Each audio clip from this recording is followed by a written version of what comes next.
नमस्कार मेरे प्यारे साथियों, स्वागत है आपका अपने YouTube चैनल पवन हिस्ट्री क्लासेस में। साथियों, हम पढ़ रहेंगे मौर्य साम्राज्य के बारे में जानेंगे। ये हमारा मौर्य साम्राज्य का टॉपिक 8 है, क्योंकि मौर्य साम्राज्य अपने आप में बहुत बड़ा साम्राज्य है।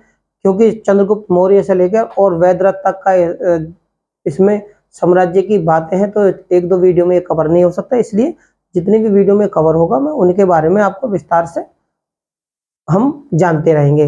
तो मेरे प्यारे साथियों, देरी ना करते हुए मेरी वीडियो को आप लाइक, शेयर और चैनल को सब्सक्राइब करना बिल्कुल ना भूलें। ठीक है, इस वीडियो के अंतर्गत हम पढ़ेंगे मौर्य साम्राज्य के प्रशासनिक प्रशासनिक प्रशासनिक प्रशासन के बारे में, साम्राज्य की बातें और उनकी, जैसे कि प्रशासनिक है, स्थानीय प्रशासन की बातें हैं, सैन्य प्रशासन की बातें हैं, न्याय प्रशासन की बातें हैं। इस वीडियो के अंतर्गत हम पढ़ेंगे कि उनके साम्राज्य के अंतर्गत प्रशासन से जो भी महत्वपूर्ण वाक्य हैं, जिनसे पेपरों में क्वेश्चन पूछे जा सकते हैं, उनके बारे में हम इस वीडियो के माध्यम से पढ़ेंगे। तो देरी ना करते हुए शुरू करते हैं वीडियो।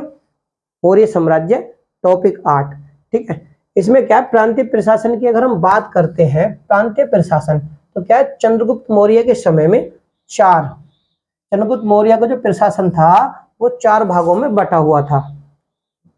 4 भागों में बटा हुआ था, लेकिन सम्राट अशोक जी के समय में इसको 5 भागों में बांटा गया। 5वां जो भाग था, सम्राट अशोक ने उसे कलिंग को जीतकर 5वां भाग अपने साम्राज्य का बनाया था। और वो कौन कौन से भाग थे उनके बारे में हम जानते हैं।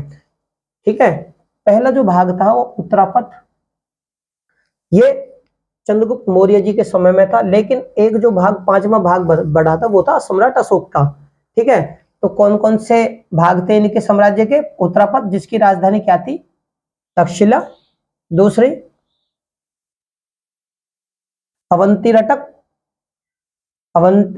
रटक, जिसकी राजधानी उज्जैनी थी। अवंतक। ठीक है, दक्षिण पथ की जो राजधानी थी सुवर्ण थी। और प्राच्य की राजधानी पाटलिपुत्र। और कलिंग की राजधानी क्या थी? तोसली, जो कि सम्राट अशोक जी ने बनाई थी। अपने राज्य अभिषेक के 8वें वर्ष बाद इन्होंने कलिंग पर आक्रमण किया था।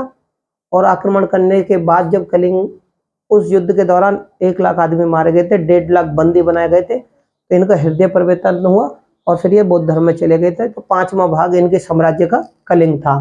ठीक है, इनका जो साम्राज्य की अगर हम बातें करें, जो इनके साम्राज्य के बारे में अगर हम जाने, तो वो ये कि इनका प्रांतों का जो विभाजन था, इनके साम्राज्य के पूरे साम्राज्य को 5 भागों में बांटा गया था। और 5 भागों के बाद में इनको क्या, प्रांतों में बांटा गया था।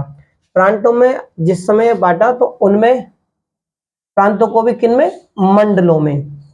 मंडलों में बांटा गया।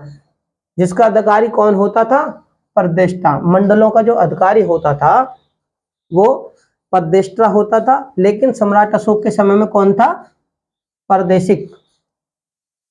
परदेशिक था, जो किसके प्रति उत्तरदायी थे? समाहर्ता के प्रति उत्तरदायित्व थे। ठीक है, मंडलों का ये क्या था? ये प्रांतों का विभाजन था। प्रांतों का विभाजन मंडलों में। मंडलों का जो अधिकारी था उसका नाम परदेष्टा। ठीक है, और ये किसके अधीन थे? तो समहर्ता के अधीन थे। ठीक है, मंडलों का भी अब फिर विभाजन होता है इनके समय में। इन्होंने मंडलों का भी विभाजन किया किसमें? आहार में। एक तरह से ये समझ लो, एक चेन सिस्टम था। इन्होंने अपने बहुत बड़े साम्राज्य को छोटा, फिर उससे छोटा, फिर उससे छोटा, फिर उससे छोटा, एक तरह से क्रम वाइज, जैसे कि आज का आधुनिक जो प्रशासन है वो भी कुछ इस तरीका से, जैसे गांव को तहसीलों में, तहसीलों को जिले में, जिले को फिर राज्यों में, राज्यों को फिर देश में। इसी प्रकार से इनका था। इन्होंने प्रांतों को मंडलों में बांटा, मंडलों को इन्होंने आहारों में बांटा, आहार यानी जनपदों में। अब इनके बारे में जानते हैं कि आहार बनते कैसे थे। तो 1600 यानी 1600 गांव से आहार या जनपद बनते थे। ठीक है, इसका जो प्रधान होता था तो समाहर्ता होता था। ये जो समहर्ता थे, इनके अंतर्गत क्या क्या चीजें थी? ये राजस्व और प्रशासनिक और न्यायिक, ये तीनों इन्हीं के अंतर्गत थे। क्या थे ये तीनों? राजस्व का विभाग, प्रशासनिक विभाग और न्यायिक यानी न्याय से संबंधित विभाग सभी समहर्ता के अंतर्गत थे। ठीक है। अशोक के अधिकारी, ये जो बातें हैं ये हो गई मौर्य साम्राज्य यानी चंद्रगुप्त मौर्य जी के समय की। उसके बाद अशोक जी के अधिकारी, अब उनके बाद में जब उनका शासन आया, ये है तो मौर्य साम्राज्य के अंतर्गत, लेकिन इससे पहली जो बातें हैं वो सम्राट अशोक जी के प्रशासनिक की बातें हैं। अब जो बातें हैं वो सम्राट अशोक के। सम्राट अशोक ने अपने अधिकारियों को क्या कहा? अग्रमात्य। अग्रमात्य कौन? मुख्यमंत्री व सहायक। उसके बाद इन्होंने क्या करा? महामात्य, जो प्रशासनिक विभागों के अधिकारी थे। अमात्य जो मुख्यमंत्री और सहायक होते थे राजा के। ठीक है। उसके बाद में महामात्य होते थे जो प्रशासन के विभागों के अध्यक्ष होते थे, जो कि इनकी सहायता करते थे। रजुक, ये प्रांतीय स्तर के उच्च अधिकारी होते थे, प्रांतीय स्तर के उच्च अधिकारी। युक्त, ये राजस्व संग्रह करते थे। क्या? युक्त जो थे वो राजस्व संग्रह यानी जो उस समय इनकम होती थी, देश को जो आय होती थी उसका संग्रह यानी इकट्ठा करते थे। ठीक है। प्रादेशिक जिलाधिकारी होता था, प्रादेशिक उच्च जिला अधिकारी होते थे। ठीक है।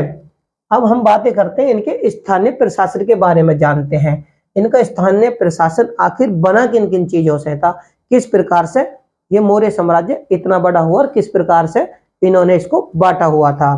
तो बात करते हैं स्थानीय प्रशासन की। अभी जो थी वो प्रांतीय प्रशासन की बातें थी, अब है स्थानीय प्रशासन। संहरण, ये क्या था? 10 गांव के समूह का राजस्व इकट्ठा करते थे। 10 गांव के समूह से जो आय इकट्ठा करते थे, जो राजस्व इकट्ठा करते थे, वो से संग्रहण करते थे। संग्रहण इस राजस्व को लेकर कहां जाते थे? तो खरवटिक, इनके पास जाते थे। खरवटिक, खरवटिक क्या थे? 200 गांव से बनते थे। खरवटिक 200 गांव से जो अधिकारी होते थे, 200 गांव को खरवटिक कहते थे और खटारिक इनके अधिकारी होते थे। उसके बाद में द्रोणमुख, 400 गांव से द्रोणमुख जो होते थे वो 400 गांव का समूह होता था। क्या भाई? सबसे पहले 10 गांव का समूह तो संग्रहण, 200 गांव का समूह खरवटिक और 400 गांव का द्रोणमुख और 800 गांव के को क्या बोलते थे? स्थानीय। 800 गांव से मिलकर जो बनता था वो स्थानीय मिलता था और 1600 गांव से जो बनकर मिलता था उसे जनपद कहा जाता था। क्या? वह सारे मिलकर क्या कहलाते थे? राष्ट्रीय। क्या? राष्ट्रीय कहलाते थे। ठीक है। शहरों की अगर हम बात करें तो शहरों में सभा होती थी और निगम होते थे शहरों के लिए। निगम का क्षेत्र को इनके क्षेत्र के लिए फिर सभाएं होती थी। सभाओं को क्या कहते थे? शहरों से दुर्ग, उनके लिए दुर्ग कहा जाता था। ठीक है। राजा की जो भूमि होती थी, जो राजा के स्वामित्व वाली भूमि होती है, जिस पर राजा का अधिकार होता था, उस भी भूमि को सीता भूमि कहते थे। जिसकी खेती, उस भूमि पर जो खेती करते थे वो जिला अधिकारी करते थे, यानी जो करते थे वो समहर्ता ही इस खेती की देखरेख करते थे। इस पर खेती क्या? जिला अधिकारी करते थे। और इससे जो राजस्व मिलता था, इस खेती से जो आय इनकम मिलती थी मौर्य साम्राज्य को, उसको सीता आय कहते थे। ठीक है। युक्त और रजुक, ये क्या थे? ये सम्राट अशोक जी के अधिकारी थे। तो युक्त और रजुक थे नगर व्यवहारिक, इनको क्या कहते थे? नगर व्यवहारिक। स्थानीय स्तर पर स्थानिकता, क्या? ये जो अधिकारी था, स्थानीय स्तर पर जो अधिकारी था उसको स्थानिक कहते थे। जो कर संग्रह करता था, क्या करता था? इसका काम था आय की वसूली, यानी कर की वसूली संग्रह करते थे। ठीक है। और संग्रहण करने के बाद संग्रहण स्तर पर क्या करते थे? ये जो कर जो संगठन स्तर पर होता था क्या होता था, गोप। क्या था, गोप, जो कि जनगणना करता था। इसका काम और था जनगणना करता था।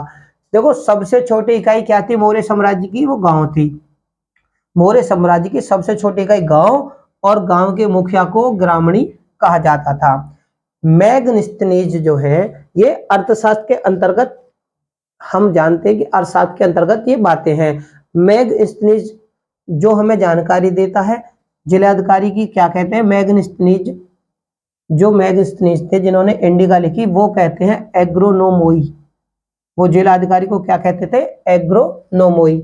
जबकि यहाँ पर क्या है, जिला अधिकारी को समहर्ता कहा गया है, जो कि तीनों राष्ट्र की तीनों क्या कहें, राष्ट्र प्रशासन न्यायिक व्यवस्था को देखते थे। ठीक है, तो ये कहते हैं नगरों का प्रशासन, नगरों के लिए नगर सभा होती थी, नगर पालिकाएं होती थी। ठीक है, नगर पालिका, नगर प्रशासन के लिए नगर पालिका, और उनके लिए सभा होती थी। क्या, उनके लिए सभा होती थी। ठीक है, पाटलिपुत्र का जो प्रशासन था, जो पाटलिपुत्र के अंतर्गत प्रशासन था, पाटलिपुत्र के लिए इन्होंने क्या करी कि 30 सदस्य वाली परिषद, क्या 30 सदस्य वाली एक परिषद बनाई थी इन्होंने।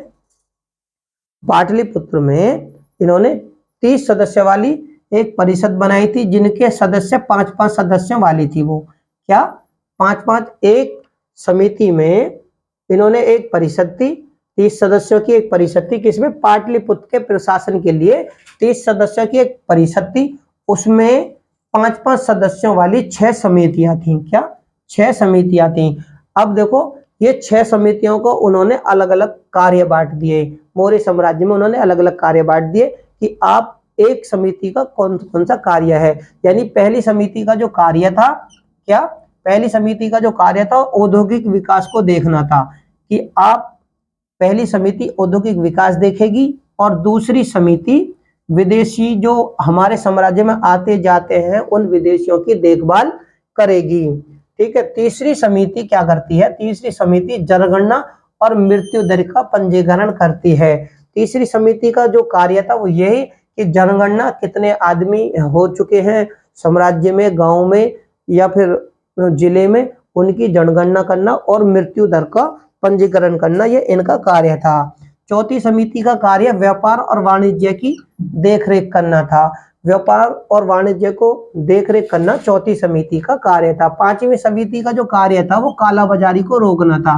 कालाबाजारी जो व्यापार के समय कालाबाजारी करते हैं किसी जो आज भी होती है, जैसे कि कोई सस्ती चीज हो उसे बहुत महंगे दामों में बेचना, जिस चीज की कमी हो उसे बहुत ज्यादा महंगे में करना, उस कालाबाजारी को रोकना पांचवी समिति का कार्य था।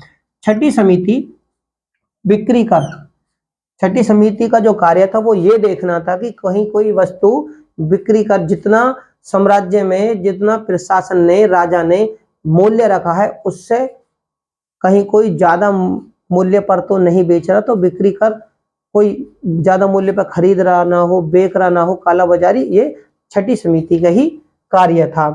राजस्व आय की बात के बारे में जानते हैं कि राजस्व आय किस किस चीजों से होती थी मौर्य साम्राज्य को। तो राजस्व की जो आय थी क्या थी, किसानों से, किसानों को दी गई खेती पर, किसानों को जो खेती दी जाती थी उस पर किसान जो खेती करते थे उसे, उस पे जो कर साम्राज्य को देते थे उस कर को क्या कहते थे, भाग कहते थे। उस कर को क्या कहते थे, भाग।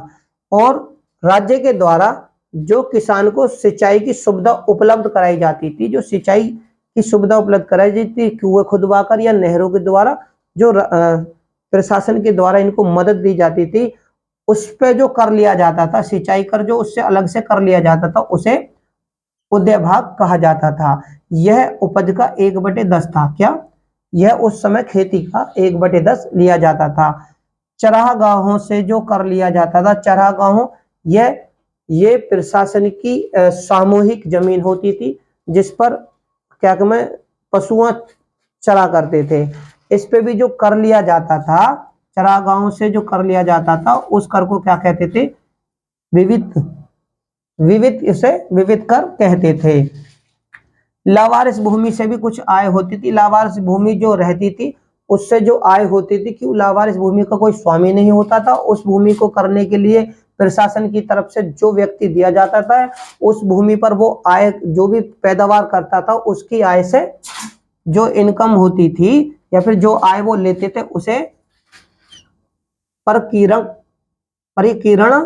कहते थे, परिकीर्णक कहते थे प्रत्येक गांव से। ठीक है, उसे क्या प्रतिकीर्णक कहते थे।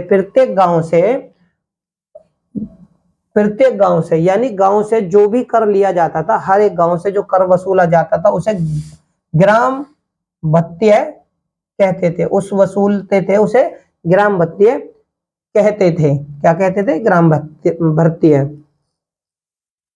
संग्रहण, संग्रहण इसमें एक ऐसा सिस्टम था कि यहां से गांव से जो लिया वो संग्रहण के पास, संग्रहण का संग्राहक, संग्राहक या संग्रहण से वो जो वसूल किया हुआ आए थे संग्राहक के पास जाती थी, और संग्राहक के वहां से फिर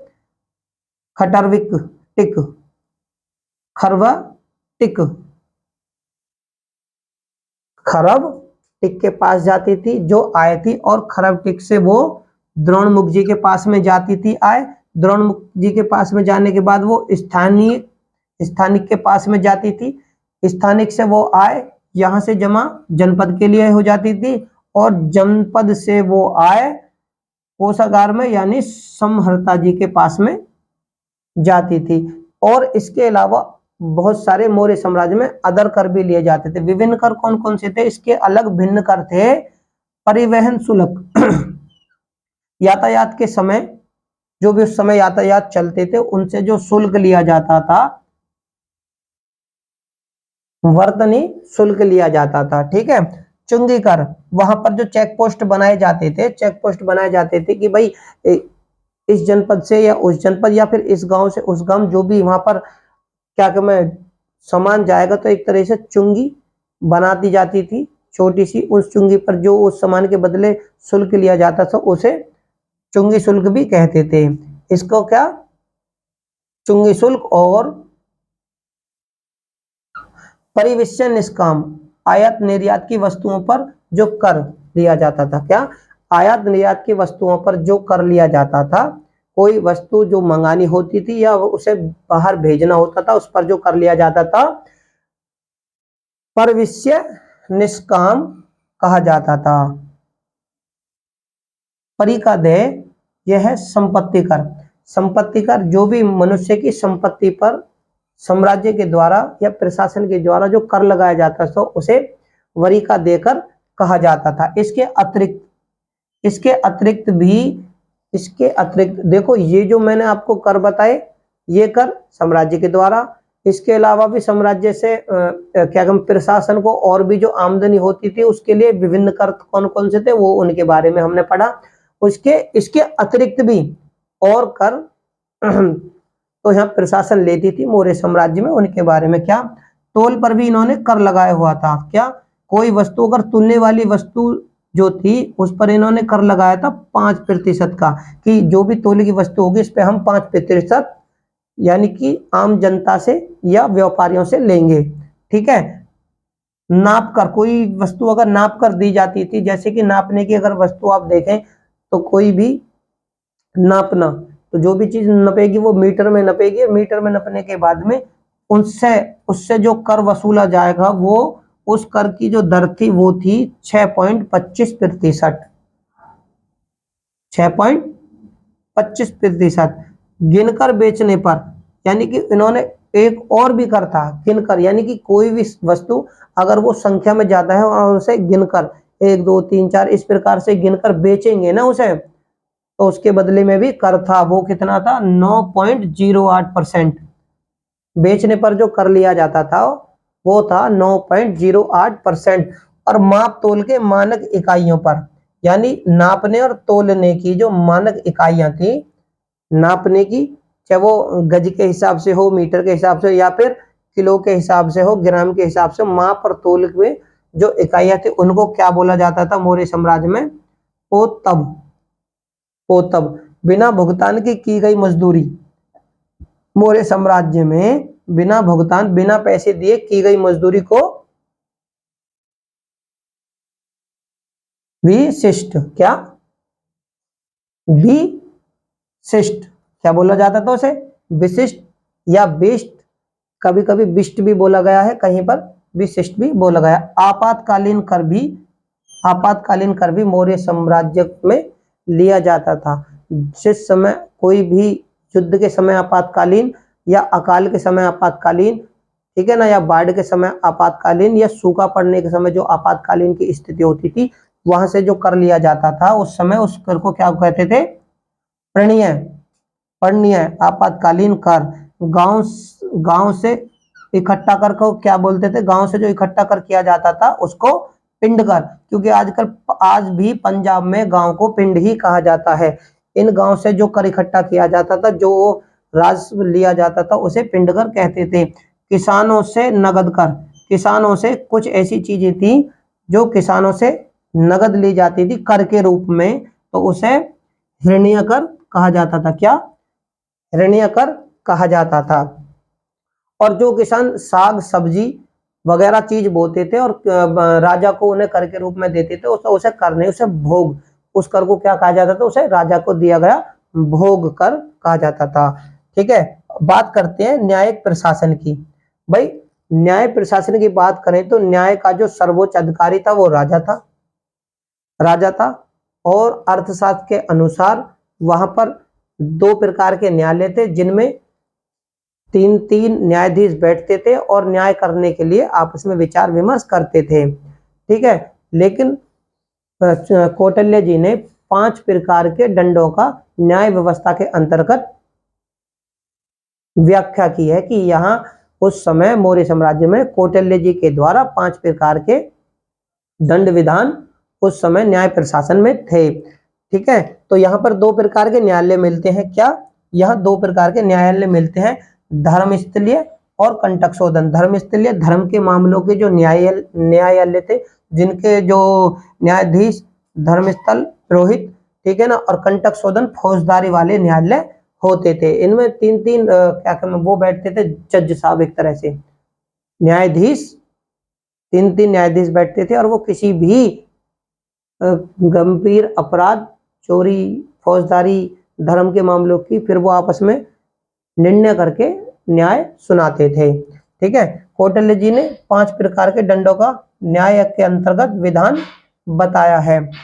इसमें उन्होंने एक दंड का करा है कि कारीगरों के अगर अंग क्षति हो जाए, किसी भी कार्य को करने के समय किसी भी मनुष्य द्वारा, कारीगर जो थे उस समय अगर उनका किसी ने भी अंग क्षति कर दिया तो उसे क्या? मृत्यु दंड का विधान था। क्या? मृत्यु दंड का विधान था। और एक और जो कि पेपरों में ज्यादातर पूछा गया है कि ब्राह्मणों को मृत्यु कौन से साम्राज्य के अंतर्गत दी जाती थी, तो वो मौर्य ही साम्राज्य था जिनको ब्राह्मणों को भी मृत्युदंड दिया जाता था। किस्मत देशद्रोह विद्रोह के कारण। ठीक है, ब्राह्मणों को भी मौर्य साम्राज्य में मृत्युदंड था। ठीक है, अब देखो हम बात करते हैं सैन्य प्रशासन की। सैन्य प्रशासन की बात करें तो सैन्य प्रशासन में मौर्य जी के पास में बहुत बड़ी सेना थी, अपने आप की अपनी सेना तो थी ही, लेकिन पिलनी है मौर्य के पास में, वो क्या बताते हैं? पिलनी एक उदाहरण देते हैं, पिलनी की 6 लाख पैदल सेना, 6 लाख पैदल सेना, 30,000 अश्व सेना, 9,000 गज सेना, यानी हस्त सेना, गज सेना को हस्त सेना भी बोला जाता, 800 रथ सेना मौर्य जी के पास थी। इस सेना का क्या नाम था? चतुर्गणी सेना। इस सेना का नाम था चतुर्गणी सेना। ठीक है, पदाति सेना मौर्यों की मूल पैदल सेना थी। जो पैदल सैनिक थे मौर्यों की मूल पैदल सेना थी। और वन जाति से सेना, यानी कि वन जातियों से बनी सेना को क्या बोलते थे? वन्य जातियों से बनी सेना आठविक सेना कहलाती थी मौर्य साम्राज्य में। और आर्थिक संगठनों से ली गई, यानी जरूरत पड़ने पर आर्थिक संगठनों से ली गई सेना को श्रेणीबद्ध सेना कहा जाता था। ये यानी कि एक तरह से उधार वाली सेना, जरूरत पड़ने पर। किराए से ली गई सेना, किराए पर ली जाने वाली सेना को क्या कहते हैं? भूतल बल सेना कहते थे, जो कि मौर्य साम्राज्य में किसी भी युद्ध के समय किराए पर उधार ली गई सेना को भूतल बल सेना कहते थे। मित्र राज्यों की सेना, यानी जरूरत पड़ने पर मित्र राज्यों से हेल्प के लिए, सहायता के लिए जो सेना मांग ली जाती थी उसे मित्र बल सेना कहा जाता था। उत्तर पश्चिम कंबोज से कौन सी सेना थी? अश्व सेना, क्योंकि घोड़े वहां से ज्यादा लिए जाते थे, तो वहां से जो सेना बनी उत्तर पश्चिम कंबोज से ली गई सेना को क्या? अश्व सेना कहते हैं। हाथी जो मौर्य साम्राज्य के अंतर्गत अंग और कलिंग में हाथियों का प्रदेश बोला जाता है। कलिंग और अंग को हाथियों का ही प्रदेश बोला जाता है। हाथियों से बनी सेना को क्या? हस्त सेना कहा जाता है। जल सेना का जो अध्यक्ष होते हैं वो नवाध्यक्ष होते हैं। नवाध्यक्ष जो कि जल सेना के अधिकारी होते हैं। मौर्यों के पास में जल सेना का भी बहुत अच्छा प्रबंध था, ठीक है ना। इनके प्रबंध के लिए उन्होंने क्या करा था कि 6 समितियों द्वारा 6 समितियां तैयार की थी उन्होंने, कि भाई हमारी जो सेना है उसकी देखरेख के लिए 6 समितियां बनाई। 6 समितियों में क्या था? पहली समिति क्या करती थी? पहली समिति जल सेना की व्यवस्था को देखती थी, कि जल सेना की व्यवस्था में कोई भी चीज हो, इनको देखने का, सेना को इकट्ठा करने का, सेना में सैनिक रखने का और युवाओं को भरने का जो भी अधिकार था, पहली समिति उसे पूरा करती थी। दूसरी समिति सामग्री और यातायात और रसद, यानी सामग्री, सेना के पास यातायात के साधन, उनके लिए हथियारों का प्रबंध, सामग्री और रसद यानी खाने पीने की व्यवस्था दूसरी समिति करती थी। तीसरी समिति का कार्य पैदल सेना की देखरेख करना था। पैदल सेना को क्या क्या जरूरतें हैं उनको पूरा करने का कार्य तीसरी समिति का था। चौथी जो समिति थी वो अश्व सेना थी। चौथी समिति का कार्य अश्व सेना की देखरेख करना। अश्व कम पड़ रहे हैं तो ज्यादा लेना, कम लेना, अच्छी नस्ल के घोड़ों को लेना, ठीक है। तो कौन सी? चौथी समिति का कार्य था। पांचवी समिति का कार्य गज सेना का था। गज सेना को बनाना, मजबूत करना, परीक्षण देना, हाथी यानी गजों को लेके आना, उसमें सेना को भर्ती करना, ये पांचवी समिति का कार्य था। छठी जो समिति गज सेना ही थी। छठी समिति छठी समिति रथ सेना, यहां पर थोड़ी सी मिस्टेक, रथ सेना थी। छठी समिति का कार्य रथ सेना की जरूरतों की देखभाल और उन्हें पूरा करना था। बात करते हैं मौर्य साम्राज्य के अंतर्गत गुप्तचर प्रणाली की, कि भाई आखिरकार गुप्तचर उन्होंने रखे थे और उनसे बहुत उन्हें हेल्प मिलती थी मौर्य साम्राज्य के अंतर्गत। जैसे अर्थशास्त्र में गुप्तचरों को, देखो कौटिल्य जी ने गुप्तचरों को अर्थशास्त्र के अंतर्गत बहुत सारे नामों से पुकारा था। कौन से? गुप्तचरों को चर, सप्स और गूढ़ पुरुष कहा जाता था। ये अर्थशास्त्र में कौटिल्य जी ने गुप्तचर जो थे उनको ये नाम दिए थे। कौटिल्य जी ने अर्थशास्त्र में इन नामों से पुकारा। जियोग्राफी एक और ग्रंथ है कौटिल्य के अर्थशास्त्र की चरा जियोग्राफी, उसमें गुप्तचरों को क्या? इंस्पेक्टरों के नाम से पुकारा गया है। तीसरी मैगस्थनीज की इंडिका, इसमें क्या है? गुप्तचरों को ओवरसियर्स के नाम से पुकारा गया है। इनका जो अधिकारी था, इन गुप्तचरों का जो इनसे ऊपर अधिकारी था उसका नाम महामात्य सरप था। क्या? महामात्य सरप था। तो ये जो हमने बातें करी गुप्तचरों के बारे में, कि गुप्तचर मौर्य साम्राज्य के अंतर्गत गुप्तचरों को किन किन नामों से जाना जाता था, कौन कौन से ग्रंथों में या कौन कौन सी दूसरी किताबों में जो उस समय की थी, जो उनके, तो उनमें किस तरीके से उनके नाम अलग अलग पुकारे जाते हैं। देश के बाहर देखो, जो देश के बाहर रहकर गुप्तचरी करते थे, यानी दूसरे देश की सारी चीजें अपने राजा के पास, अपने अधिकारी के पास जो पहुंचाते थे कि कौन सा देश किस देश के लिए क्या क्या चीजें, क्या क्या आविष्कार कर रहे हैं, जो कि आज के आधुनिक समय में भी है। ठीक है, तो उनको क्या कहे, कौटिल्य जी ने गूढ़ पुरुष। और जो देश के भीतर रह के गुप्तचरी करते थे, जो राजा के पास, कि भाई कोई राजा के खिलाफ षड्यंत्र तो नहीं कर रहा, कोई राजा के गुप्त संदेशों को दूसरे के पास तो नहीं पहुंचा रहा, तो उसके क्या था, चर और सप्स, क्या चर और सप्स उन्हें बोला जाता, जो देश के भीतर ही रहकर गुप्तचरी करते थे, जो एक ही स्थान पर गुप्तचरी करते थे, जो कि एक जनपद या एक मंडल या एक गांव एक ही जगह पर रहकर करते थे, उसे संस्था कहा जाता था, उसे संस्था कहा जाता। जो स्थान बदल बदल कर गुप्तचरी करते थे, क्या, जो एक स्थान से दूसरे स्थान पर जाकर गुप्तचरी करते थे, उनको संचरा कहा जाता था। क्या कहा जाता था, संचरा कहा जाता था। इन सभी के लिए प्रशासन में पुलिस भी थी, पुलिस को क्या कहते थे, रक्षिन। और मौर्य साम्राज्य में कुछ क्या कहते, स्त्री गुप्तचर भी थी, जो कि अपराधों को रोकने में सहायता करती थी। ठीक है, कुछ वेश्याओं में भी गुप्तचर स्त्रियां थी, जो कि मौर्य साम्राज्य में राजा की बहुत ज्यादा हेल्प करती थी गुप्तचर व्यवस्था के अंतर्गत। तो मेरे प्यारे साथियों, इस वीडियो के माध्यम से मैंने आपको उनके प्रशासनिक प्रांतिक मंडल, समितियां, राजस्व, ठीक है ना, न्याय, सैन्य प्रशासन और गुप्तचर प्रणाली आदि, इनके अंतर्गत जो भी महत्वपूर्ण क्वेश्चन पेपरों में पूछे जाते हैं, उनके बारे में हमने इस वीडियो के माध्यम से जाना। तो उम्मीद करता हूं ये वीडियो आपको अच्छी लगेगी। तो मेरे प्यारे साथियों, अगर मेरी वीडियो आपको अच्छी लगे तो मेरे चैनल को लाइक करें, शेयर करें और सब्सक्राइब करना ना भूलें, और बेल आइकन को दबाना ना भूलें, ताकि मेरी कोई भी नई वीडियो आपके पास आसानी से पहुंच जाए। डिस्क्रिप्शन बॉक्स में लिंक दिया हुआ है, पिछली वीडियो को देखने के लिए आप मेरे लिंक पर जाकर पिछली वीडियो देख सकते हैं। धन्यवाद।